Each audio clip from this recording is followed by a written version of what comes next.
Hi dear students, कैसे हैं आप सभी।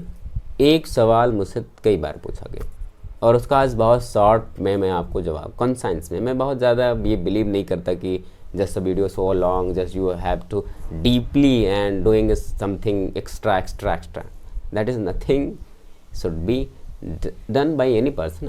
आई नेवर डू सच थिंग्स। मैं हमेशा कहता हूँ कि भैया छोटा और शॉर्ट, हमारे यहाँ लॉ में भी क्योंकि एटलीस्ट हम लोग 4 साल के प्रैक्टिशनर हो गए तो हम हमेशा पढ़ते हैं, हमेशा एविडेंसेस कंसाइंस होने चाहिए बहुत शॉर्ट में। तो ज़रा सुनिएगा, डॉक्यूमेंट को लेकर आपके मन में बहुत सवाल है, सर डॉक्यूमेंट कौन सा दें, अगर डॉक्यूमेंट नहीं है, नाम गलत हो गया सर क्या करें। तमाम आपके मन में विचार होते हैं। मान लो आपके पापा का नाम गलत हो गया, mummy father name, your name, मतलब कुछ भी हो सकता है। तो उस कंडीशन में क्या हो, तो पहली बात मिनिमम जो डॉक्यूमेंट्स आपको देने पड़ते हैं, आपका हाई स्कूल, इंटर, ग्रेजुएशन की सारी मार्कशीट और उनके सनद जिसे बोलते हैं या सर्टिफिकेट जिसे बोला जाता है, वो आपको देने हैं। आपको माइग्रेशन सर्टिफिकेट देना है और ट्रांसफ़र सर्टिफिकेट देना है, ठीक, माइग्रेशन और ट्रांसफ़र सर्टिफिकेट अगर आप यूनिवर्सिटी बदल रहे हैं, ठीक। तो ये बहुत माइग्रेशन और ट्रांसफ़र सर्टिफिकेट निकालना बहुत बड़ा काम नहीं है। आप अपनी यूनिवर्सिटी में चले जाएं या कॉलेज में चले जाएं, वहाँ आपको निकलवा के दे देंगे। कई बार होता है कॉलेज वाले कहते हैं कि सर माइग्रेशन और ट्रांसफ़र सर्टिफिकेट आप जाकर यूनिवर्सिटी से ले लीजिए। तो यूनिवर्सिटी में 1 दिन का काम होगा, आप यूनिवर्सिटी जाएंगे, वहाँ फॉर्म भरेंगे, हो सकता है वो तुरंत दे दें या फिर 1-2 दिन बाद आपको दे देंगे। तो अभी आपके पास समय है, ले लें।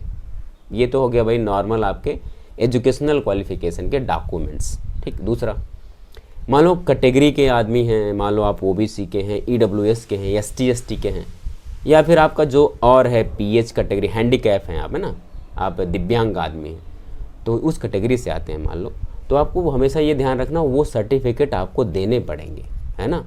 अच्छा, इन सर्टिफिकेट्स को आपको देना पड़ता है और नया देंगे तो बहुत बेहतर होगा। जो अभी भी आपने रिसेंटली बनवाया है, ठीक, उनको बनवा कर दे दें अगर आप उनका लाभ लेना चाहते हैं। अदरवाइज यूनिवर्सिटी क्या करेगी, आपको कहेगी कि आप इस कैटेगरी के नहीं हैं तो आपका उसका लाभ नहीं मिलेगा। तो आप हमेशा OBC हैं तो उसका कास्ट सर्टिफिकेट, इनकम सर्टिफिकेट बनवा के रखें।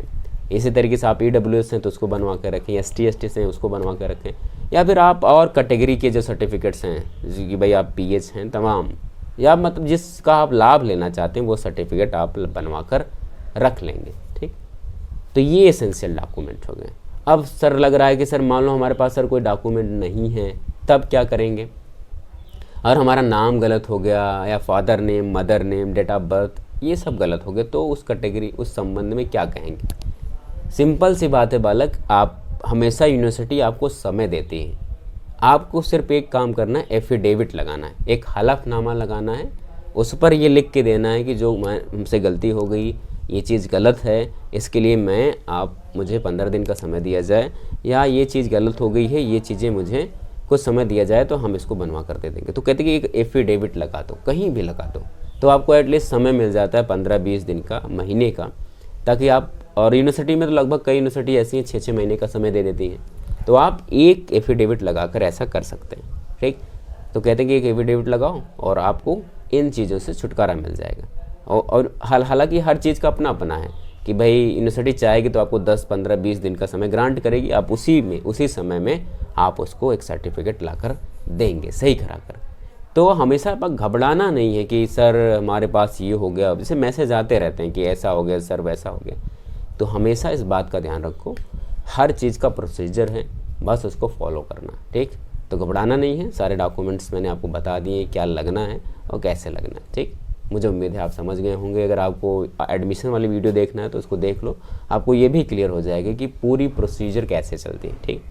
एक क्लास एक्सेप्टेड पर होगी, आप कह रहे थे कि सर कि एटलीस्ट मुझे थोड़ा सा बता दिया जाए कि एक्सपेक्टेड कट ऑफ क्या हो सकती है। हालांकि मैंने बनाया इस पर वीडियो, फिर भी मैं एक कंबाइंड वीडियो ज़रूर बनाऊंगा ताकि एटलीस्ट काउंसलिंग के लास्ट तक, जो आपकी काउंसलिंग शुरू हो रही है अलग अलग यूनिवर्सिटीज़ की, तो आप लास्ट तक ये समझ पाएँ कि कब तक हमें वेट करना चाहिए। तो मुझे उम्मीद है और मैं आशा करता हूँ सारे लोगों का एडमिशन हो, आप यूनिवर्सिटी में अपना बेहतर भविष्य बनाएं। इसी शुभकामनाओं के साथ आज आपसे विदा लूँगा, फिर अगले वीडियो में मुलाकात होगी।